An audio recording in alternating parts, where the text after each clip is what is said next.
उत्तर प्रदेश में चुनावी बिसात बिछना शुरू हो गई है। सभी राजनीतिक दलों ने अपने अपने मोहरे निकालने शुरू कर दिए हैं। राजनीतिक जानकार ये कहते हैं कि अपने अपने तरह से राजनीतिक पार्टियां भारतीय जनता पार्टी हिंदुत्व के सहारे, विकास की बातों के सहारे, अपनी बेनिफिट स्कीम्स के सहारे जातियों की शरण में जा चुकी है और विपक्ष यानी समाजवादी पार्टी अपनी पीडीए, पिछड़ा अस्मिता की राजनीति के सहारे जातियों की शरण में जा चुकी है और जातियों ने भी अपने अपने राजनीतिक ठिकाने ढूंढ लिए हैं। लेकिन ये बात कही जा रही है उत्तर प्रदेश की ओबीसी पॉलिटिक्स के बारे में, लेकिन दलितों का क्या? दलितों का अगला राजनीतिक ठिकाना क्या होगा? अगर बात हम दलितों की शुरू करते हैं तो बात वहीं से शुरू करनी पड़ेगी, मायावती से, बहन जी से, जिन्हें एक समय उत्तर प्रदेश में मीडिया उनके लिए विशेषण के तौर पर दलितों का मसीहा शब्द इस्तेमाल करता था। लेकिन पिछले 3-4 चुनाव से देखें, विधानसभा के भी और लोकसभा के भी, लोकसभा के अगर अंतिम 2024 के चुनाव को देखें तो बहुजन समाजवादी पार्टी का वोट घटकर 9 से 10% के आसपास आ गया था। 9.8% के आसपास बहुजन समाजवादी पार्टी को वोट मिले थे। यानी अगर वोट थोड़ा और घट जाए तो बहुजन समाजवादी पार्टी अपने उसी दौर में पहुंच जाएगी जब बसपा का गठन हुआ करा था और पार्टी 1984 में स्थापित हुई थी। उसके बाद भी थोड़े 4-5% वोट तो वो उत्तर प्रदेश में लाने लगी थी। तो दलित किधर जाएगा? अब जब दलितों की मसीहा मायावती ने बीच में प्रेस कॉन्फ्रेंस करके, अपने अंबेडकर पार्क में मेला आयोजित करके और तमाम सारे आकाश आनंद को जिम्मेदारी सौंपने के बाद ये जाहिर तो किया कि वो उत्तर प्रदेश की राजनीति में सक्रिय हो रही हैं, लेकिन अभी भी उनकी सक्रियता वैसी नहीं है जो कि इस तरह की सक्रियता देखते हो कि बहुजन समाजवादी पार्टी इस बार सत्ता के लिए लड़ने में जा रही है। ऐसे में दलित वोट किधर जाएगा? दलितों की मसीहा है वो, लेकिन फिलहाल तो दलितों को भी ये लग रहा है, वो शेर है ना कि किसको आती है मसीहाई, किसको आवाज़ दें। उत्तर प्रदेश की दलित राजनीति की स्थिति फिलहाल ऐसी ही हो गई है और दलित समुदाय मसीहा की तरफ देखे तो किसकी तरफ, किसके तौर पर देखे?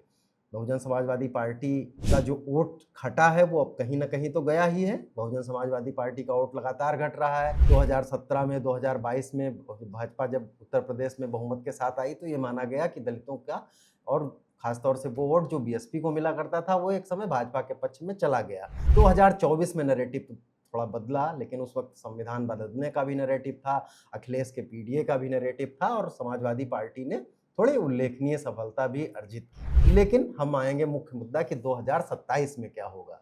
2027 के चुनाव में तो ऐसा संविधान बदलने जैसा कोई बड़ा नैरेटिव तो फिलहाल नहीं दिख रहा है। पार्टियां दलित वोटों के पास पहुंचने की कोशिश कर रही हैं। अखिलेश अपने तरीके से कर रहे हैं। लगभग सब कुछ हो चुका है। काशीराम की जयंती को पीडीए दिवस के तौर पर समाजवादी पार्टी मना चुकी है। अंबेडकर की जयंती पर भी माल्यार्पण से लेके समाजवादी पार्टी ने जिलों जिलों में कार्यक्रम किए हैं। बहुजन समाजवादी पार्टी भी उन पर हमला बोल चुकी है और बार बार वो स्टेट गेस्ट हाउस कांड को याद दिलाते हैं।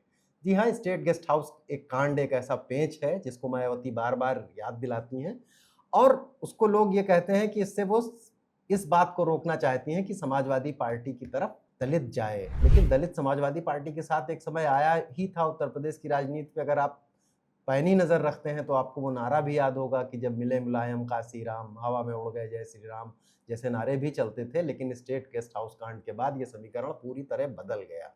तो अखिलेश की कोशिश दरअसल वही है, मिले मुलायम कांसी राम वाली ही। लेकिन ये जमीन पर ये कैसी रणनीति है? एक तो होती है सिंबॉलिक पॉलिटिक्स, प्रेस कॉन्फ्रेंस में क्या कहा गया, जयंतियों पर क्या किया गया। अखिलेश की जो मुख्य रणनीति दलित वोटों को लेकर है उसके बारे में जमीनी तौर पर नजर रखने वाले ये बताते हैं कि उनकी राजनीति के फिलहाल 3 फोकस चल रहे हैं। एक वो बड़े पैमाने पर जो भारतीय जनता पार्टी ने उन पर यादव पार्टी का ठप्पा लगा दिया था, जो गैर यादव ओबीसी को बहुत लुभाया और गैर यादव ओबीसी उनके साथ गए। उसके बजाय वो पहली ठोस कोशिश ये कर रहे हैं कि एक समग्र ओबीसी एकता बने।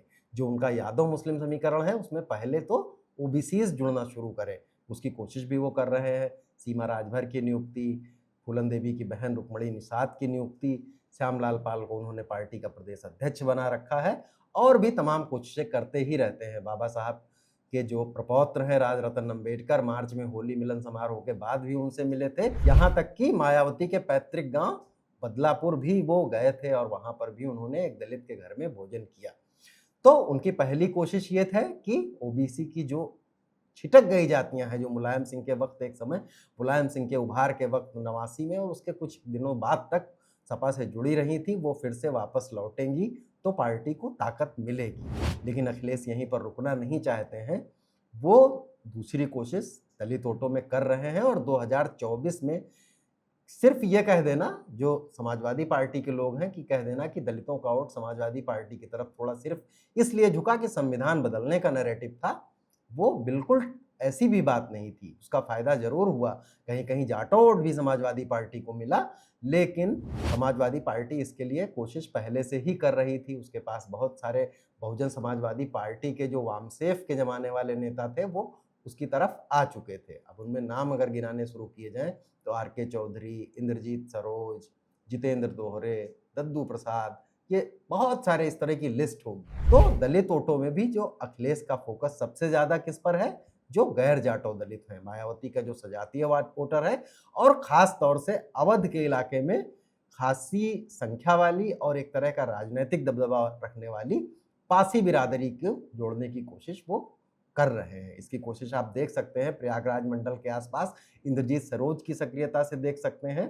2024 के उदाहरण के तौर पर आप देख सकते हैं कि फैजाबाद जैसी सामान्य सीट, जो राम मंदिर आंदोलन का प्रतीक सीट थी, उस पर भी उन्होंने पासी बिरादरी के अवधेश कुमार को लड़ाया, और सिर्फ लड़ाया ही नहीं, समीकरण कुछ ऐसे बने कि अवधेश जीत गए और वो पूरे भारत में भारतीय जनता पार्टी के लिए किरकिरी का सबब बने कि भारतीय जनता पार्टी अयोध्या की सीट ही नहीं बचा पाई। तो अखिलेश के फोकस पिछड़ी जातियों को एक करना, जिसमें वो लोअर ओबीसीज पर बहुत फोकस कर रहे हैं। पाल, निषाद, कश्यप, बिंद, राजभरों के हालांकि सबसे बड़े नेता अभी ओम प्रकाश राजभर ही हैं, लेकिन फिर भी अखिलेश की कोशिशें जारी हैं।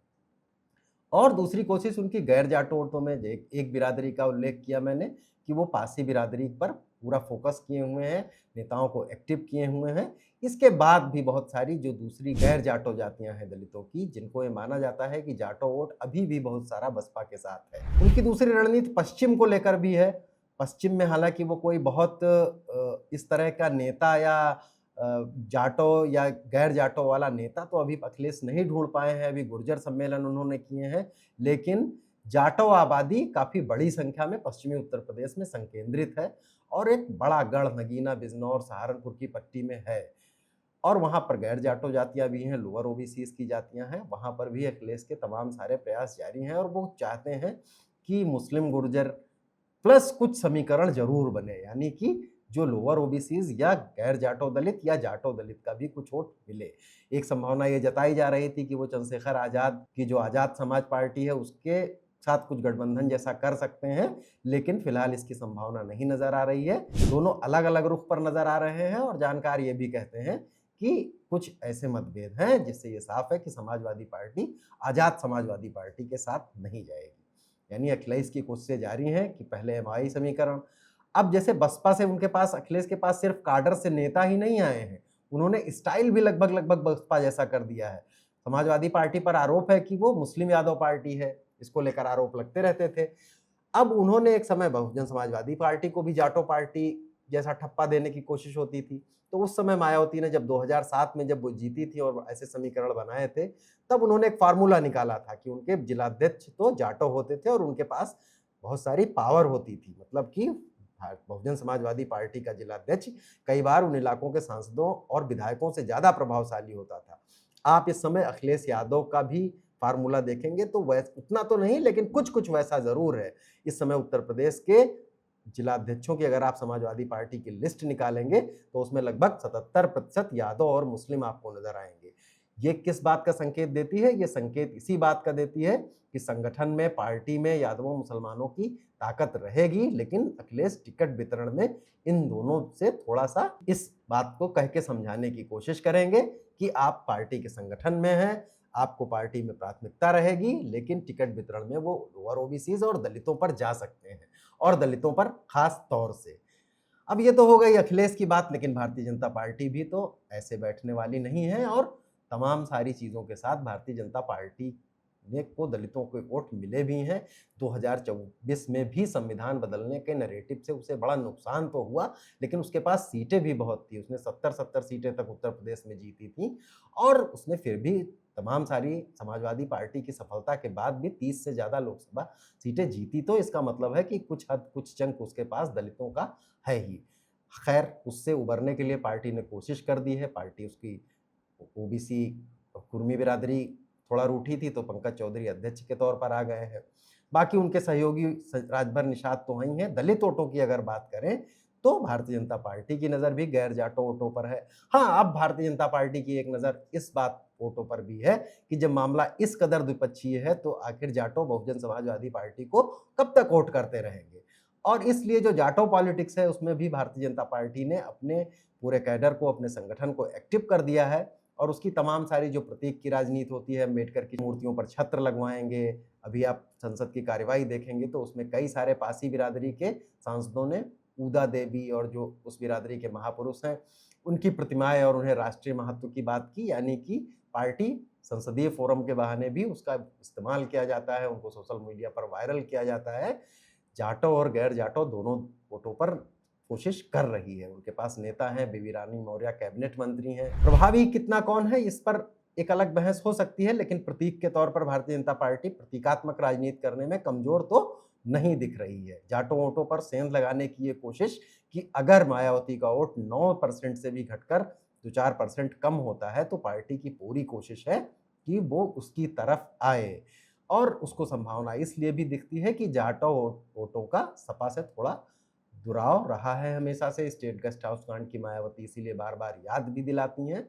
लेकिन इन सबके साथ ही एक ग्रैंड नैरेटिव तो भारतीय जनता पार्टी का हिंदुत्व वाला ही है और वो हिंदुत्व के सहारे ही फिर से जो दलित जातियां हैं उनमें भी दो तरह से उनको, एक तो माइक्रो लेवल पर जातियों के समीकरण साध के और ग्रैंड लेवल पर हिंदुत्व की छवि। और एक रणनीति उसकी दिखी गई है कि सीएम योगी को पार्टी के राष्ट्रीय अध्यक्ष नितिन नवीन ने कह ही दिया है कि हमारा चेहरा अगले चुनाव में यही होंगे। तो बहुजन समाजवादी पार्टी दलितों की मसीहा जरूर हुआ करती थी, लेकिन अब फिलहाल यह स्थिति लग रही है कि उसके कटे हुए वोटों जो कट घट के वो इधर हमारी तरफ ही रहे, उसके जो वोट दूसरी कट के, जो उसका एक समय 2007 में 30% वोट तक आया था वो घट के 9% तक रह गया। वो जो जिसके पास आ गया है उस पे उतना तो रहे ही और बढ़े ही।